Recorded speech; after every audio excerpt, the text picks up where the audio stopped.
Decido quando eu sinto que eu melhorei de alguma forma a vida de alguém. Como eu repito constantemente, com certeza já piorei também a vida de muita gente. Claro, eu também, eu sou professor. Eu piorei a 47 anos de docência, por vários momentos eu encontro pessoas que dizem, um dia você falou uma coisa que mudou a minha vida. E eu fico pensando nessa hora, sem descartar o elogio, naquilo que eu não disse, deveria ter falado, e em coisas que disse que não deveria tê-lo feito. Isso. Né? Claro, evidentemente. Uma das sinais de inteligência é o arrependimento. Nós somos provavelmente o único animal que é capaz de trazer-se do passado que fez para agora e olhar-se, sentir-se tolo. A frase, eu não devia ter falado, ou eu devia ter respondido, ou como é que eu deixei ela fazer isso comigo, ou ele fazer isso comigo, isso é absolutamente no campo da nossa historicidade consciente. Né? É impossível que eu consiga viver sem pensar-me. Né?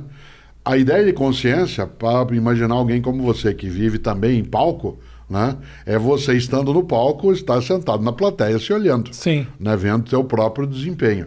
Né? Esse distanciamento, algumas pessoas bloqueiam, outras são capazes de rever-se, né? Olhar aquilo que conseguiram fazer e seguir com um aprendizado.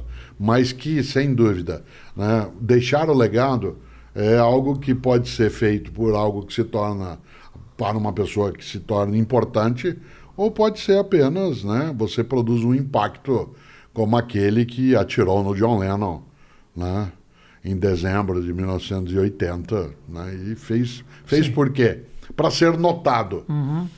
Há outras formas de ser notado. Você pode ser notado por aquilo que fez e que espalhou vida, protegeu afetos, impediu desertificações, né, das capacidades, e pode ser notado, né, por algumas pessoas que estão à tua volta, te admiram pela tua maldade. Assim? Né, aquilo que é a admiração do horror.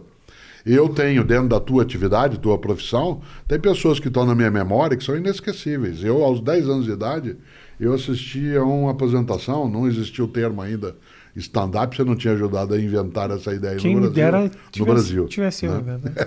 né?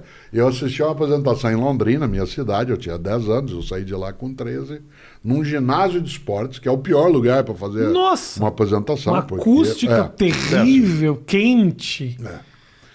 Do José Vasconcelos. Sim.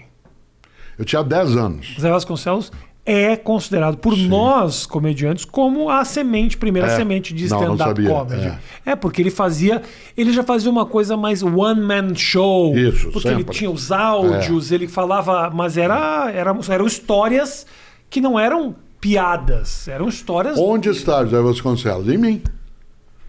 O menino de 10 anos de idade, que agora tem 67, carrega José Vasconcelos desde aquela época. O número de vezes que eu me encantei com duas coisas... Primeiro, as risadas que dei por algumas imitações dele. Segundo, a admiração de ver alguém que dentro de um espaço que não era assim tão favorável, né, a uma apresentação, conseguiu levar adiante, conseguiu modular a voz. Fiquei prestando atenção em como é que ele fazia para não dar eco. Né? Pois bem, há mais de 10 anos eu fui fazer uma palestra um dia num antigo ginásio de esportes, que não existe mais em Porto Alegre, que era, né, o ginásio de esportes do Grêmio. Eu sei que você tem outro tipo de adesão. Eu tenho, né? Eu não lembro nem do nome. Antes do estádio, né, você tinha o Gigantinho de um lado e tinha um outro espaço. E foi o maior depois público fizeram que eu o tive. Tesourinha.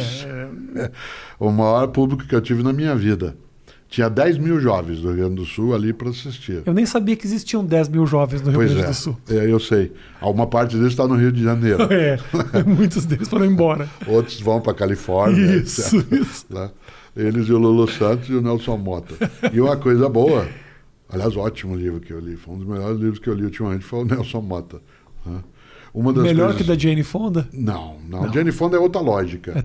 A Jane Fonda não é a qualidade, é mais o arrependimento e o preconceito. Esse aqui. Meu, né? Tolo. Tolo. E aí, que você ia imaginar, eu fui falar num lugar que era no ginásio de esportes, que ia ser demolido em breve, como foi, né? E no qual eu tinha que pensar na acústica. Em quem eu pensei? No Zé Vasconcelos. O que ele fazia? Porque quando eu tinha 10 anos, ele soltava a voz, aguardava as palavras reverberarem, e aí ele falava outra frase. Ele aguardava aquilo que pareceria um timing de comédia, em última instância era uma capacidade incrível de comunicação para impedir que eu tivesse um entupimento auricular, né, com as frases em sequência. Isso me levou a fazer algo que até hoje, né, eu não sou um conhecedor da obra e da vida dele, exceto como espectador. Eu, porque também falo e porque também participo de atividades em rádio, eu estico a sílaba final a tal ponto que algumas pessoas perguntam, você é gaúcho? Né? Mas não, sou paranaense. Mas eu estico, isso eu aprendi vendo ele falar. Ora, outro, né? E outro que tá. Primeira vez que eu vi Consuelo Leandro, né, fazendo uma apresentação. Sim. Outra vez que eu notei aquilo que, né, foi capaz uma apresentação, né, do estupendo, magnífico, né, imbatível Ariano Suassuna. Ariano Suassuna, não tem como você diz, não, mas ele morreu. Não, né, cada vez que eu lembro, porque ele dizia que ao redor do buraco tudo é beira, né, ao redor do buraco tudo é beira, aquilo, ele vem de novo, ele vive. Então, essa conversa de que você fica na tua obra, ela não é falsa.